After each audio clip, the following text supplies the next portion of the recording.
Hello, Texans. I'm Susanna, and this is the Susanna Gibbs Show. On this podcast, we focus on Texas people. I'm going to tell you, half the time I'm reading the paper or a magazine, and I see somebody, and I think, wow, that's a pretty good story. And it's interesting because we've been doing this podcast thing for about a year now. And so it's been on an interesting journey. Actually, I spoke at a conference last week about the podcast specifically, and it made me reflect a lot about this whole time that we've been doing it. And this guest in particular, her name is Angela de los Santos, and she works for the City of Dallas Parks and Rec. And I'd actually emailed about 8 months ago to one of the managers there about a different person who manages different parks. I'd read about this park down south of Dallas, and I thought, what do they do? I know that it's more than just setting up the mowers and everything else, but I was like, what does somebody who's in charge of parks, like what does that job entail? And that guest didn't really pan out. And then I get contacted. They're like, hey, we want to come on the show. We have something we want to promote. And so, yeah, I got to learn what a degree in leisure and recreation gets to do. So thank you so much for being with us. The podcast is sponsored by Gibb Insurance, which is our insurance agency here in Dallas. And our insurance tip, we're going to actually lead with our insurance tip this week because, I'm shaking it up. So our insurance tip of the week, you know what we learned?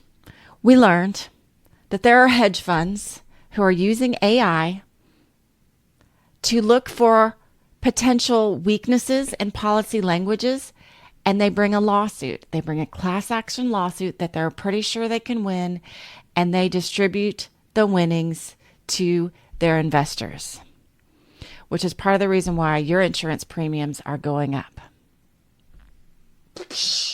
Head exploded, all kinds of new things you learn every day. So thank you so much for being with us today. I hope you enjoy our next guest. Please connect with us at gibbagencydallas.com. We love to hear from you. And now, on with the show. Well, welcome to the show. Angela, tell everybody who you are. Hi there. My name is Angela de los Santos. I'm the Interim Supervisor for Outdoor Adventures, which is a program under the City of Dallas Park and Recreation Department. And you've had this interim position for how long now? When are they just going to give it to you? Well, hopefully very soon. It's been about 6 months, but I've enjoyed every moment of it. It's definitely been a larger undertaking than what I was used to, but I really am enjoying it. It gets me opportunities like this one, so I am all for it. So what exactly do you do with Parks and Recreation? So, we as Outdoor Adventures are all about bringing outdoor adventures to the community of DFW. So, we're all about bringing in novice people who are interested in learning about the outdoors. We do things like kayaking, geocaching, which is like a fun little treasure hunt meets a hike sort of thing, nature photography, mountain biking. We take family camping trips. We just had one at Ray Roberts Lake State Park where we take families out camping. They don't have to have any gear whatsoever. We provide everything for them. And we're just trying to build the foundation for the love of the outdoors for them so that they feel comfortable going out and doing these outdoor activities on their own. So do you get to bring your family with you, or is this time away from your family when you do these things? So it is optional for me to bring my family with me. I am all about like work-life balance though, so I prefer to keep work as work so I can concentrate and do make sure I'm doing exactly what I'm supposed to be doing and don't have any distractions. So while we are allowed to bring family with us, I choose not to, but there are people on our staff who do bring their significant others with them, and I welcome that 100%. So how did you decide, you know what, I'm going to teach people how to camp? Like what does one do to get this job? Sure. So that's a really good question. I grew up going to a summer camp out in Fort Worth, And before you can be a counselor, you have to go on this like initiation trip. And so we went on a canoe camping trip down the Brazos River. And I remember coming back after that trip and sitting in my camp director's office, talking to her about it, how I was excited to be a counselor for the first time and all of this fun stuff. And I remember distinctly looking over to my left and seeing her degree on the wall. And her degree was in Recreation and Leisure Studies from the University of North Texas. And that's when I knew that was exactly what I wanted to do. So I went to UNT. I studied recreation, communication studies, and nonprofit management, and landed my dream job multiple times. So I've actually gotten to be in the industry on a lot of different levels, but this one checks all of the boxes for me. What is the leisure part of the diploma? Like, what kind of things do you study? Like, how long it takes people to relax, or what is considered leisure? How to So it's attract people? All Yeah, so it's more like the science between or the philosophy of leisure and its importance in people's lives. So how just like I was mentioning that work-life balance. So the balance side would be the leisure that I find in my own personal life so that I could come back into my job and perform as best that I can. So it's about recognizing that leisure is a thing that we all need to do and to take part in order to be our best selves. how much of your studies include the effects of social media on people versus getting outdoors and that science? Sure. So I may not look it, but I graduated some 12 years ago. So 12 years ago, social media didn't have as much of an influence on the outdoors as it does now. But very recently, and within, especially since COVID, we've had a lot of folks who are becoming more interested in the outdoors and learning how to be outside and be comfortable. And there's definitely a social media portion of that that helps to drive that for people, which I really appreciate. I think there can be a balance between being on your phone and, putting it away and being able to unplug and go off the grid. I think it's really healthy for people. And so while it has had a lot of impact on us as an industry, I think there's definitely some pros to it being with us at this point in time. And I don't think it's ever going away. Well, it's interesting because you said it can attract people, and I didn't think about that aspect of how people are like, "Oh, I'm glamping here, I'm staying here," and then other people see it and think, "Oh, maybe I want to go there. That looks really pretty." That's exactly what It's kind of happens. interesting. Yeah, so there's actually like outdoor influencers who will go out to these like monumental places and hashtag like opt outside, which is a hashtag that REI actually brought to life and has been very, very popular. But to be completely honest, there's a flip side of that where specific places that are utilized by these influencers actually get overused and are not used correctly by the park users or those who are going out to enjoy them. So there's a balance between influencers getting people outside and then the impact that those people could have negatively on where they're at. So there's a balance there too. What is the opt out that you mentioned that REI Yeah, started? Will you yeah. say So what's that? REI it's a retail store for camping gear and all things outdoors. So what they did, I'm not sure the exact year that they started this, but they started this hashtag called Opt Outside.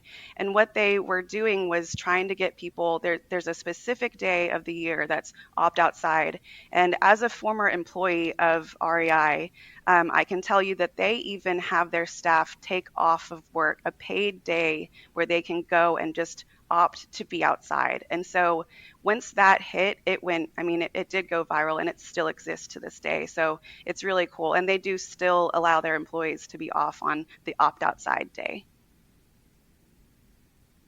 Wow, that's really cool. Yeah, Do you remember what day it is? I don't. I I'm gonna wish have I to look did. it up. Okay. I'm gonna I'm look going it to up. opt outside I'm on gonna that day. find it. Hopefully, it's in a decent time in Texas, and it's not, the middle of summer Yeah, here it could when also it's be snowing on that day, so 140,000 you never degrees know. outside. Yeah. Well, you never know. And did you always like to camp and be outdoors and this was always your passion? Yeah, my dad was big on fishing and hunting, and while those things aren't necessarily my forte, I did get to go out with him outdoors ever since I was a little kid. So we would go camping and all of that fun stuff. So I would, although I mostly credit my love and my passion for the outdoors to the camp that I grew up at, my dad is certainly the one who helped me to become more comfortable outside so that I could look forward to that initiation trip that I got to go on as a camper. Have you seen more women come into this business or is it still what's the breakdown between men and women? I think we are, I wouldn't say we're beginning to dominate, but we're not beginning to dominate. My colleagues are of both genders, and I would say it's pretty equal. Um, we as women love to go outside just as much as, the average person does or does not, but I don't think that there's as much of a stigma towards, oh, well, outdoorsman is, the word that you think when you think of someone who likes to go outside. And I always, ever since, using that word more often, I like to call out outdoors women because I am an outdoors woman. I'm not an outdoorsman, I'm an outdoors woman. And so I like to bring that verbiage into the reality so that people can understand that this isn't just a male dominated industry. Were you called a Tom girl when you were little? Was that phrase still around? It was around, but no, not really. On the flip side of like me personally, I love to do my nails and curl my hair and get pedicures and, things I like to dress up and stuff like that. So, I'm a pretty balanced outdoors woman. I love it. I'm actually, I'm a woman-owned business. I have daughters, and so it's interesting for me to sometimes I tell them stuff that used to be the norm for women that is not. They've never I think they've had more equality than probably any generation, and they look at me like, why would it ever have been any different? I So couldn't agree more. it's interesting to see. We interviewed a game warden, a lady game warden out of Central Texas, and so she said a lot of the same things and her love of outdoors and how she grew up, which is it's just fun. It makes me want to talk to her again now. I'm like, oh, I got to check in with her and see how she's doing. I love that. So I know you guys have something exciting coming up. Tell us about your event that you have coming up that ties in with the solar eclipse. Yeah, so we have a huge special event coming up on April 6th, 7th, and 8th. It's called Totality Dallas, a total eclipse festival. And it is just that. It is a 3-day long festival where we're going to have outdoor activities available, educational sessions, as well as the opportunity to camp here at Samuel Farm and Mesquite. So you can get 20 by 20 spaces, 20 by 40 spaces. You can primitive camp if you have your own gear, or you can use our gear, what we're calling specialty camping. So we've got a lot of different activities and fun things.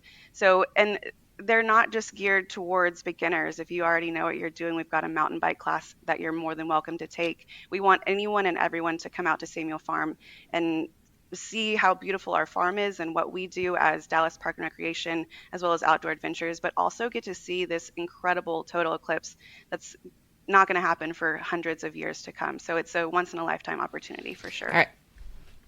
Before we get into the total eclipse, I'm assuming there's fees for the different sizes that you can just go on and register for, or Yes. So we have a website. If you Google Totality Dallas, it'll be the second thing to pop up. It's on ticket sign up. But okay. primitive camping, if you have your own gear, that's going to cost $100 just to come out here to Samuel Farm for those 3 days. That includes parking and admission to all of the events and educational sessions that we have. The specialty camping is 160. Like I said, that includes all of the gear that's going to come along with that. So you've got an 8-person tent, 2 cots, and then the number of foam pads as kids that you have. So if you've got 4 kids, you'll get 4 foam pads and 2 cots for the adults to sleep on. So they're not sleeping on the ground. And then if you want to car camp, we have 20 by 20 spaces for $200 and 20 by 40 spaces for $250. And that, again, that's for all 3 days of the event. Parking is included, as well as admission into all of the activities that we're offering. How many people do you think are going to be from Dallas and how many are going to be from just other places? So, to be honest, currently, and we're using this really great platform that can show us where people are coming from all over the United States. So, while there are a lot of people who are coming from DFW specifically, we have people coming from almost every single state has been represented.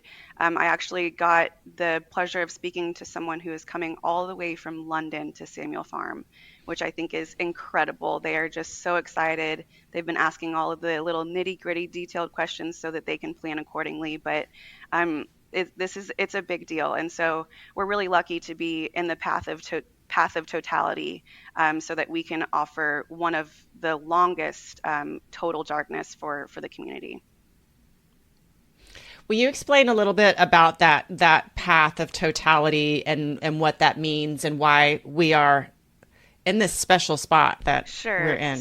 So, this total eclipse is being dubbed the Great American Total Eclipse because it's going through a large portion of the United States along the East Coast. And so, what happens is the path, it's just that it's a path of total darkness that's going to be taking place across the United States. And the interesting thing about it is that there's a common misconception that the total eclipse is only going to last for that 4 minutes and 7.6 seconds, when in reality there's a buildup to the total darkness and then a fade back into daylight. That's so cool. So the whole thing is roughly 5, 6 hours. Is that what you Three said? hours. So Oh, three. it's Okay. roughly 3 hours. The totality will begin around noon. The actual total darkness will be at 1:40 until 1:44, and then it will begin to be daylight up until 3 p.m., in which case our days proceed as normal and we can see in the daytime. And April 6th is a Tuesday, Monday? It's a Saturday, April 6th, Sunday the 7th, Okay. and the actual eclipse itself is on Monday, April 8th.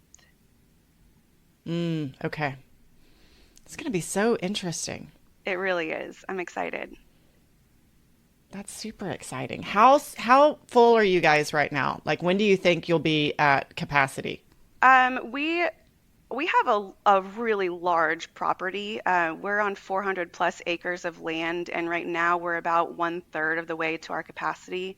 We're looking at about 1,000 people currently, but we can house way more than that. So if you're interested, do sign up. There's also, and I forgot to mention this, you don't have to come just to camp. You can pay $5 and get a day pass and just enjoy all of the activities that we have. So those day passes are going to be available on both Sunday and Monday. And if you get your day pass for Monday, we're also going to include a pair of really awesome totality glasses, the eclipse glasses Oh, that you that's wear so to protect cool. yourself. Yeah. And tell it, I can't remember. I think we talked about this before we started the podcast, but will you talk a little bit more about the activities that you guys are going to have there? Yeah, absolutely. So I don't have them all memorized, but they've got them all right here. So we're going to have open fishing. So if you want to go fishing with us here at Samuel Farm, we have fishing rods that you can rent from us. The really cool thing about one of the ponds that we have is that Texas Parks and Wildlife actually stocks it with trout. So you might actually catch something, which I think is really fascinating. We have mountain biking, so there that will be available to the people who want to participate in that. And all of the activities that we have are going to be led by certified instructors. So our mountain biking class will be led by somebody who actually does mountain biking and knows how to teach it properly. We're going to have geocaching, which, like I said earlier, is like a treasure hunt. It's something that's done all over the world. We didn't make this up. We didn't make up this activity. It's a really cool just treasure hunt meets hike sort of thing. We're going to have nature photography, in which case we will also provide the cameras for that. And Oh, then that's fun. Yeah, we've also teamed up with the local rec centers around DFW. We have over 40 rec centers, and so they're going to come out and do some like open games like field hockey and soccer and flag football. So if you're more into the traditional sports, we'll have those available to you as well. Um, and then towards the evening, we're going to have moth viewing and stargazing, as well as two movies. So we're going to do outdoor movies with an inflatable screen. We're showing Indiana Jones and the Marvels. And then this is super Oh, exciting. On Sunday at 8:30 p.m., we're going to have a drone show. And I'm super excited about that. We just met with the company, I think about a week and a half ago, and they're bringing hundreds of drones. It's going to be all solar eclipse related, like drones in the air. It's going to be really really neat, and that's included in the $5 day pass for Sunday. And then we're also going to have educational speakers. So we actually have someone who's coming. Her name is Alicia Shugart, and she's coming from the Rubin Observatory, which is in Chile. Very cool. So we're flying her up here so that she can teach us all of the knowledge that she has. She's going to be talking about the science of the eclipse, eclipse soundscapes, so what it actually sounds like during an eclipse, as well as more information on the Rubin Observatory that she works at. So she's a Texas native, but actually works down in Central America, which is really neat. And then we're going to have some fishing 101 sessions where we can teach you more about fishing, how to tie a knot. And then we'll have some survival skills sessions where we can teach you how to set up a shelter, how to build a fire, all sorts of knot tying, things of that nature. So we've got a lot of different educational activities as well as outdoor activities. So it will not be a boring day, I can tell you that much. So for that $5, you're going to have a day full of fun and adventure for sure. so what? How does somebody? So they're gonna.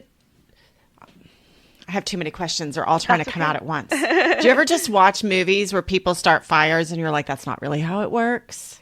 Um, yes, definitely. But it's like when a doctor watches like Grey's Anatomy, that sort of thing, where you're just like, well, no, there's just no That doesn't way. really happen. But when it does happen the right way, it's like, yes, they did their research. Maybe they like went to wilderness survival school. They know what they're talking about. And I'm always like, we got to see that movie again. They actually know what they're doing. So yes, that actually happens for sure. Well, I'm so glad that you came on. Although now I want to talk to you about Wilderness Survival School, which has nothing to do with the solar eclipse. We can do that at a later date. That would be fine. All right, Angela, we'll just have to have you back and you can tell us about how the solar eclipse went. Your event sounds amazing. Your job actually sounds like perpetual summer camp. So It is. super fun. It absolutely is. That's But thank super you so fun. much for having me. Yeah, and congratulations on your recent marriage Thank and you. good luck with all of this. So I'm going to stop the podcast, but hang out for a minute. Okay, will do. All right, thanks. So I'm going to be honest here. I'm not a big camping girl. I used to be once upon a time when I was in Girl Scouts, but now I really kind of like the hotel. But I got to say, Angela makes it seem fun. Like, I kind of want to go camping with her, and I think it's just her personality and love that kind of comes through. It's one of those guests that sometimes I start and I have no idea where it's going to go. I don't know a ton of what they're going to talk about. And the minute they come on, I think, oh, I'm so lucky. I like this person. This is really fun. So thank you so much for spending time with us. Again, please connect with us at gibagencydallas.com. We love to hear from you. And we'll see you again in 2 weeks. Sharonda is coming back on, the lady detective. Ooh, you know what? And I say lady detective. I don't usually say lady in front of something, but I think it makes it extra special what she does. So see you in 2 weeks.